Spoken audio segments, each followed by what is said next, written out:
For some, the Orlando nightclub shooting has been an opportunity to reflect in a very shallow way on what they think about the LGBT community. But for others, even amongst GOP elected politicians, it's been an opportunity for something a little bit deeper, an actual change in how they view this community. And you're going to see an example of that in this video. I'm here because yesterday morning, 49 Americans were brutally murdered. And it made me sad.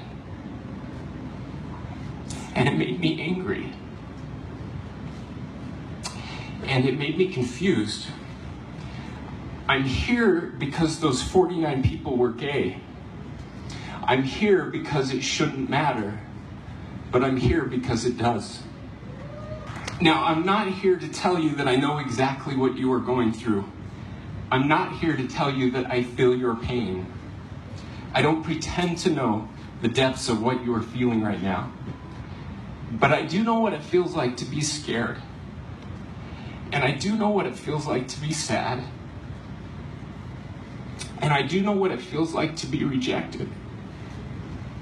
And more importantly, I know what it feels like to be loved. I grew up in a small town. I went to a small rural high school. There were some kids in my class that were different than me. And sometimes I wasn't kind to them. I didn't know it at the time, but I know now that they were gay. I regret not treating them with the kindness, dignity, and respect, the love that they deserved.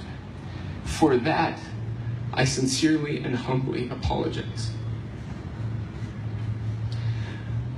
Over the intervening years, my heart has changed. It has changed because of you.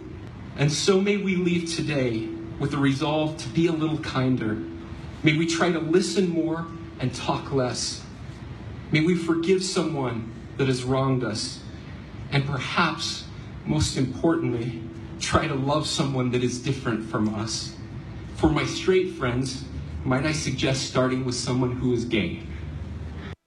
That video was of Spencer Cox, who's the lieutenant governor of Utah, a Republican. Now, I don't know anything about his politics personally. I have to imagine that that is a very conservative area to be an elected... Lieutenant governor of Utah is conservative. It's very conservative and expected to be, I would imagine. But that was assuming it was 100% genuine, which I believe it was, considering the tone of voice and the way it was delivered, was exactly what we would want to hear. And imagine a day in which every elected Republican gave a speech like that. You know, you talk about Paul Ryan doing nothing in thoughts and prayers. This is not thoughts and prayers. That was something else. It's not legislation. I don't know what the legislation is. I mean, obviously, we're talking about some degree of gun control, but even the gun control that we're talking about is not going to make a gigantic dent in the number of available guns. Certainly not immediately, and it's not even gun control. It's controlling people who get guns. So you know, I think this is incredibly important that you know, the language and the tone that people use, that politicians use, matters enormously, and it helps set the agenda.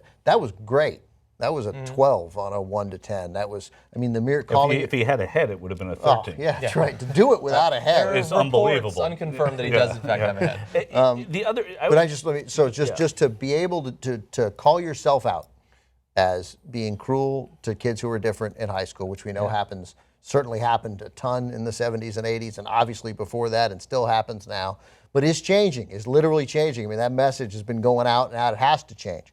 That takes some courage, and I don't doubt that it was genuine, because there was no reason to do it unless you were going to be genuine.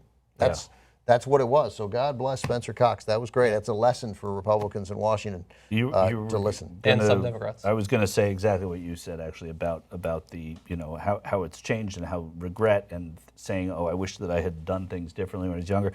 I also, just a personal thing, that when I was in Utah covering the Utah caucuses there, I did a story about the Mormon and the Muslims, and how the Mormons embrace the Muslims. They think they're the same, that they're persecuted for religious reasons in this country. It was the most surprising conversation I had with both the imam and a leader in the LDS church there. Spencer Cox, the lieutenant governor, is Mormon. the notion that Mormons see people who are persecuted in this country in a different light is a testament. You know, I don't know very much about religion, and Mormons I've always had a difficult time, particularly with the recent history of their establishment.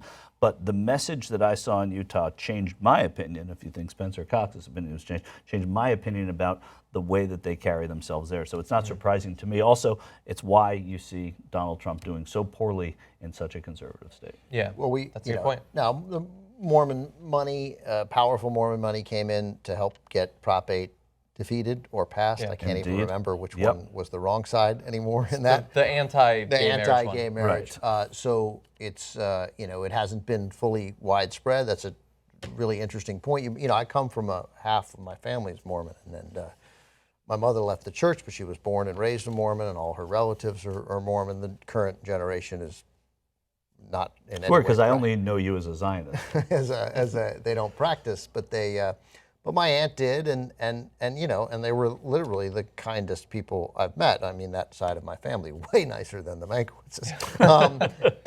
The few out practicing Mormon people I've met in my life have been scarily nice. Yeah, they're so I'm not surprised. So that strain of kindness and looking out for other people who've had disadvantages makes some sense. That said, the leadership of the church for, until the 1940s at least, I don't have it in front of me, didn't allow black priests. Until 1978. Until 1978, right. They didn't desegregate till Right, then. was hostile to blacks throughout the 1940s and 50s and didn't allow, so... And didn't they baptize dead Jewish individuals after they had died? There was some of that, but that just seems so silly, it's amusing. We'll allow it. But the notion that, it's funny to hear them to say that they reach and they identify with people who are persecuted. I don't know, during the 1930s, 40s, 50s, 60s, and 70s, if only could have found a group that was persecuted in the United States. If only. I got news for you, there time. was one, you just have to turn on the TV. Yeah. And I'm pretty sure the most recent polling that Jimmy alluded to yesterday, and I saw it today, was it was specifically talking about how Muslim Americans approve of gay marriage at rates like 20 points. Check the numbers to make sure, but 20 points higher than most of the religions, including Mormons.